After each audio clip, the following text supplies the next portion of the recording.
Welcome back to my next playthrough series. This time it's going to be Fallout the board game. Yes, I've played the video games. Yes, I enjoyed them.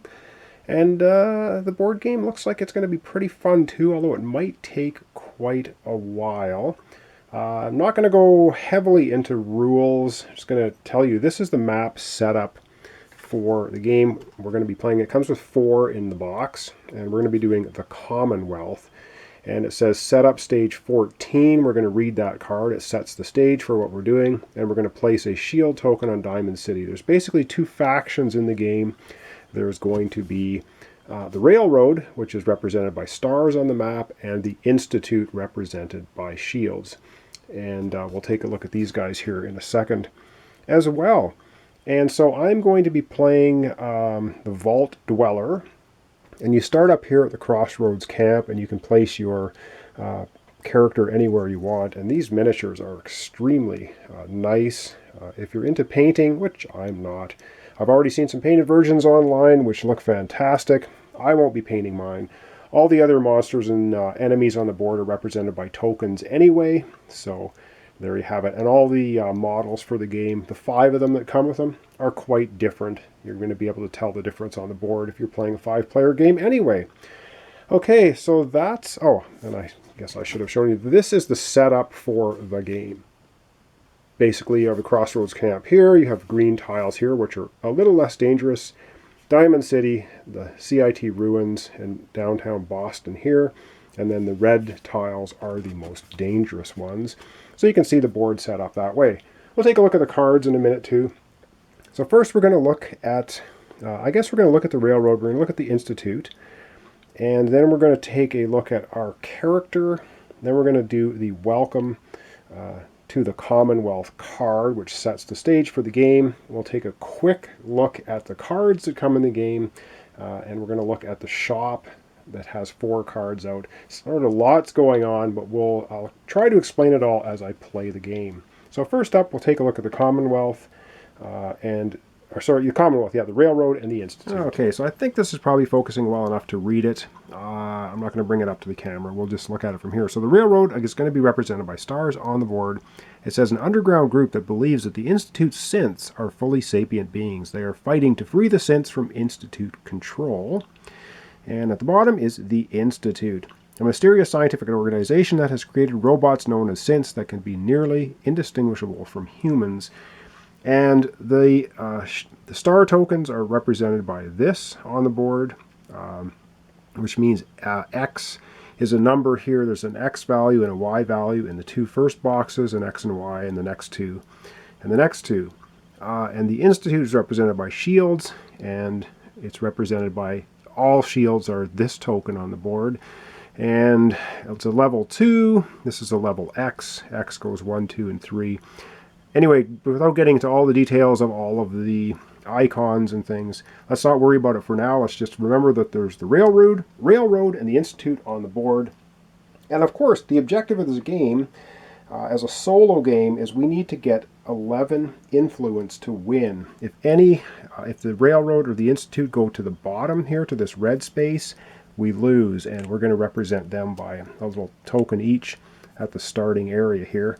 And these will move down during game effects through cards and stuff. So this is card 14, and we're going to be looking at that pretty soon because that sets the stage. But let's take a quick look at cards, I think, next. And then we'll look at the enemies that are on the board. Then we'll set up our character, and then we'll set up the scenario. Probably have one really quick turn, and that will be long enough for this episode already. So let's get to it. Alright, so I'm using the handy dandy business card holders that I got from Staples to hold my cards. It's a little bit easier.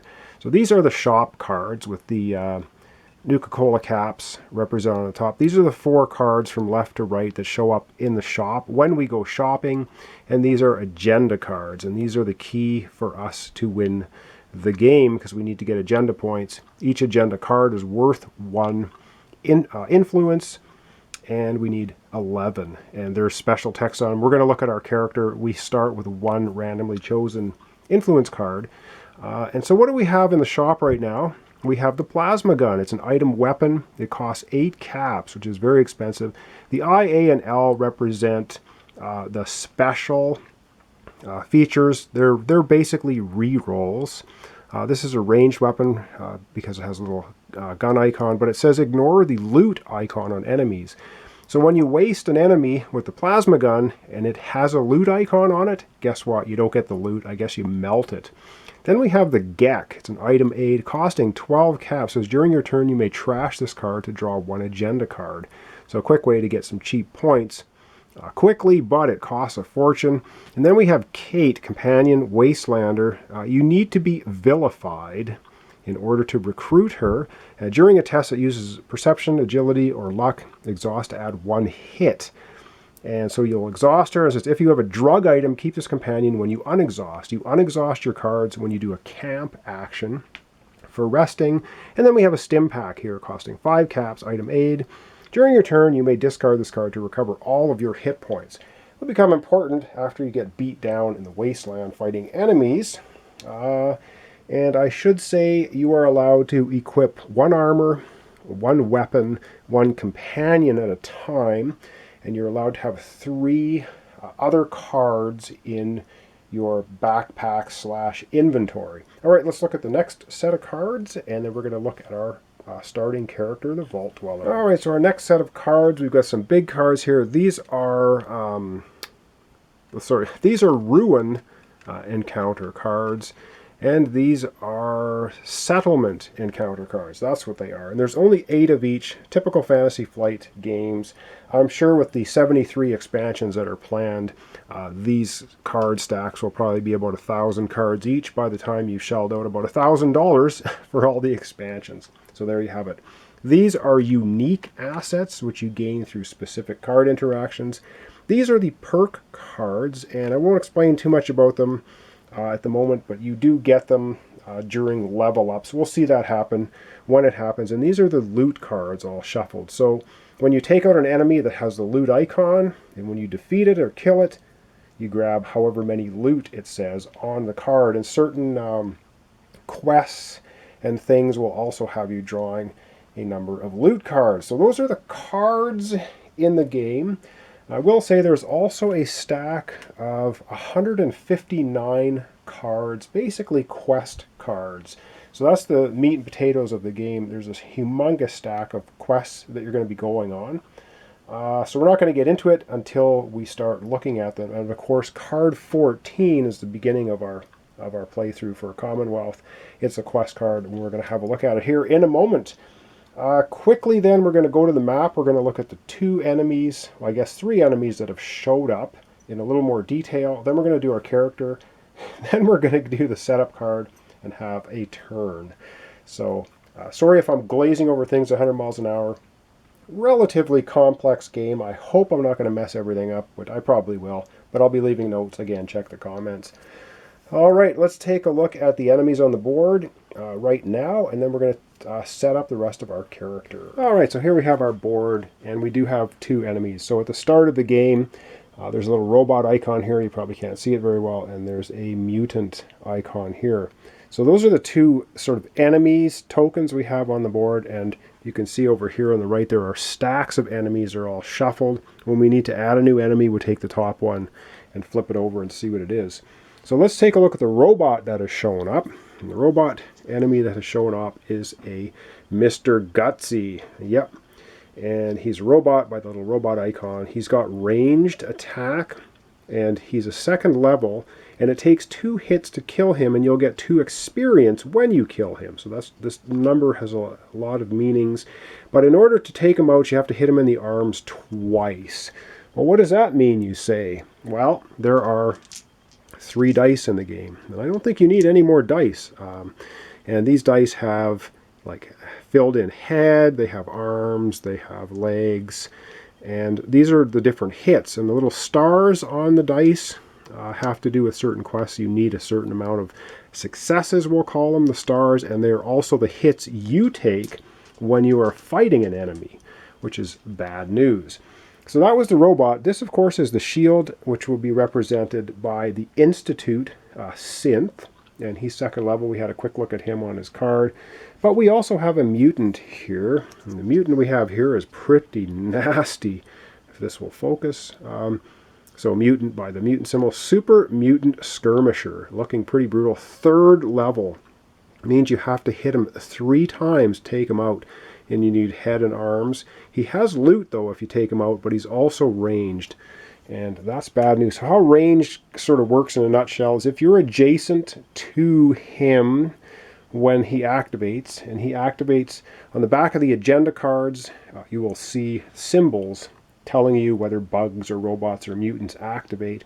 If he's adjacent to you, he attacks you. If you do not have a ranged weapon, he basically just gets a free shot at you. You can't, or he runs at you with a gun. He gets a first shot, I should say. He gets 1 free hit on you if you don't have a ranged weapon as well. So he basically shoots at you, then he charges in for the kill. So that's what happens. So both, of course, the super mutant and the robot have range, so we probably don't want to tangle with them till we level up. So here we are, our little character up here representing a Vault Dweller.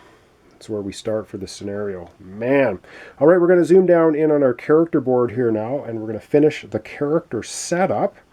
Then we're going to read the opening setup for the game, and then we're going to get into the game. So I know it's taking quite a while, but there's actually a lot of stuff going on here.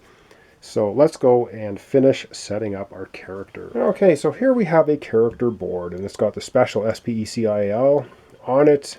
Over here on the far right is a little red pin that pulls in and out for hit points. We start at 16, everybody starts at 16. And our radiation, starting over here at 0, represented by the green thing. This gray one here has to do with us leveling up. And the leveling up system in this game is pretty darn cool. So we are, I guess we'll look at this, the Vault Dweller. So there's one of these cards for all the 5 characters. And on the back of the card pretty much tells you if there's anything special going on with your character.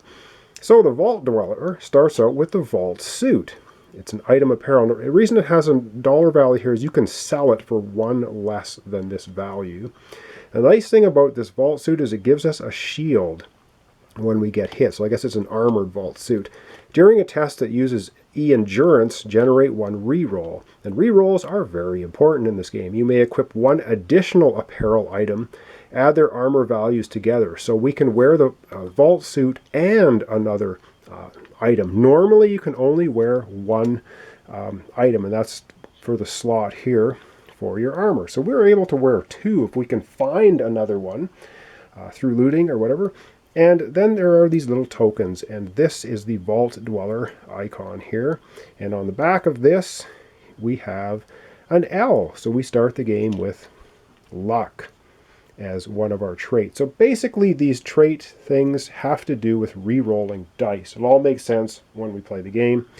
And then this was a randomly drawn one out of a bag of a whole pile of tokens, and I just randomly drew it, and it's a P, so we also have perception. All right, but we don't have strength, endurance, charisma, intelligence, or agility yet, but that's neither here nor there. You start the game with 3 caps, which, as you can see from what we are able to buy, 3 caps, not a lot. And then we start the game with 1 agenda card. And so, just to let you know, at the very bottom of the agenda card are these symbols for the different enemies. So this one here is a bug symbol on it, which means all bugs would activate. And so you'll see super mutant or mutant symbols, robot symbols, raider symbols, and I guess Deathclaw symbols are really badass monster symbols. All right, and this big circle here with the thumbs up, that's 1 influence. So we get 1 influence to start the game, and it says plus influence for each space. The shield has advanced farther than the star. So each space on the track, which we can't quite see right over here, for every space it is, so the Institute is farther ahead than the railroad, we get a influence point for that. And you can see here on the bottom left is a 1+. So because we're playing solo, I've taken out all the cards that had 2, 3, or 4 on them. So we just have a deck of 1+ cards. And that's about it. So it says, start of your turn, you may reveal this card to declare loyalty to the Institute. What that means is we can say, yep, you know what, right, we're going to be loyal to the Institute. And it means that the shield icon on the board won't track us down and try and kill us with these guys if we're loyal to them. And you can only be loyal to one faction at a time. So if we become loyal later on to the railroad, this one, of course, would then have to be flipped over. And there you have it. So right now our agenda is looking like we want to help the Institute, which have designed and made these synths and are, I guess, enslaving them or using them for nefarious purposes. So we'll keep that in mind because, of course, we want to win the game with 11 influence. And it looks like our first agenda card, if we can get the Institute farther ahead in wasteland influence than the railroad, that puts us farther in the lead to winning the game. So that's basically our Vault Dweller setup. So the last thing we need to look at is the setup for the scenario, which is Welcome to the Commonwealth. So I'm going to focus down on that. We're going to read that card, and then I guess we're going to get into gameplay. All right, so I hope this is focusing in well enough. I think it is. Now, I've covered over some of the card because it would be spoilers for you, and of course the game playthrough will already be a spoiler because part of the fun of this game, of course, is exploring the wasteland and figuring out what's going on. So without further ado, let's look at Welcome to the Commonwealth. It says, many dangers lurk in this new wasteland ahead of you, but the one you have heard the most about is the dreaded synth. Said to look, sound, and smell just like humans, they are robots who have infiltrated the very society of the Commonwealth. But you know what? We might be in the Institute side anyway. So I'm going to move down because there's two options on this card. I'm going to show you the first one, which is this one. And it says, kill a suspected synth that no one will miss to find out the truth. So you can kill any raider is this icon, which is represented by these tokens when they show up on the board, flipped over. So I'm just going to shut the camera off and we're going to look at option 2. All right, so coming back, option 2 is this all sounds a bit overblown. Head to Diamond City to discreetly dig up some information. And that little vault door icon symbol means when you're at Diamond City, you have to spend one of your 2 actions, and you get 2 actions per turn, which I don't think I mentioned yet, to search around, dig up some information. And so there are rewards and penalties and all kinds of exciting things happen when you choose one or the other of those 2 options. So with that set up, let's go back to the main board and we're going to begin our turn. And I guess I will very quickly run down the things you can do on your turn. And you can do the same action twice, except for quests and except for going into ruins and settlements. You can only do those actions once. So let's zoom back out and let's begin the game. All right, so on the back of the rules reference guide, which is pretty awesome, you have a nice sort of neat, it tells you what all the icons are. I'm not going to go through them all. If you want to take a pause and have a look at them, it tells you what enemy abilities mean. Same thing here. Tells you how to go through a fight sequence and tells you the round. And here we go for influence to win the game. Number of players, we're playing solo, so we need 11 influence. So the round, starting with the first player, which of course will be me, and proceeding clockwise, each player takes a turn performing 2 actions. Then draw an agenda card and activate all enemies of the type shown along the bottom of the card, and then discard it. So here's our actions. We can move, which means we gain 2 movement points to move your figure, and movement can be interrupted in this game. So you can move, do another action, and then move again. All right, and you can explore, reveal an adjacent face-down map tile, fight, and attempt to kill an enemy in your space, encounter once per turn. There you go, draw and resolve an encounter card matching the icon in your space if no enemy is present. So that's the ruins or settlements. Quest, complete 1 quest objective if no enemy is present. And camp, when you camp you recover 3 hit points. Unexhaust cards become well rested, there's a little token for that, and trade with other survivors if no enemy is present. And your you unexhaust cards you've exhausted. So that's basically how things happen. And so I think I'm just going to do really one turn, which is going to be really boring for this episode, but it's gone on like already like 20 minutes or so. So the first thing we're going to do, we are on this space right here, which happens to be adjacent to both of these green tiles. So we can, well, there's not much else to do. I think we will do an explore action. And we have two options. We're either trying to hunt down a synth and take him out, or we're trying to get to Diamond City. And I think because we have our agenda, which gives us more points if the Institute gets farther ahead than the Railroad, I think we want to hunt down one of these Raiders tokens and take them out. So maybe the first thing we'll do for our first action is we're going to do a search or explore action on the top tile up here. So we just flip it over and there are arrows on the top of the tile. We'll take a look at the tile up close here. Red areas are difficult terrain. It costs you 2 movement to move into them. Here's a ruin, which is Highway 74, but it lets you pass all the way across this tile in one stretch. And then we have 2 radiation symbols here in the green. If you move into these locations, you take a rad. Radiation poisoning. Well, there's no raiders there. That was our first action. Explore. Now we can explore again, or we can do a movement, which gives us 2 movement. Not really anywhere to move. So we're going to do another exploration, and we're going to explore this token, and we're going to see what we find. All right, we find Hoffman Farm, and there's going to be a bug on this one, and we have a radiation zone here. So we have a settlement, a level 2 settlement, but a bug's going to show up. And wow, and that's basically it for us. So we're going to put that tile down here and try to keep these tiles together as I move everything around and destroy the board. All right, so a bug shows up. So what do? We take the top token off the bug deck, and we're going to flip it over and see what it is. Oh my god, this is not what we want to find at the beginning of the game. A feral ghoul. He's a 2nd level. You got to hit him in the head, body, and legs twice basically to kill him. And this little lightning bolt thing here means he's aggressive.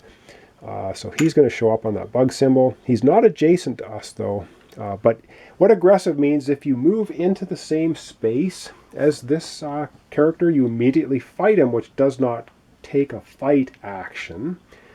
But you can't pass through his location peacefully. All right, so that's basically our turn. We explored twice. We do 2 actions on our turn. Now we're going to draw an agenda card, and we're going to see what activates. And on the bottom here, we have the star activate. So the railroad would activate, but we have no railroad tokens on the board representing the railroad member. So that's not going to happen. And I guess luckily for us, there's no Deathclaw symbol tokens on the board over. So basically all the monsters in the wasteland, at the end of this turn, do not activate. And unfortunately, I know you want to see more, but I'm going to leave it off here because I've done all the kind of setup and explanation.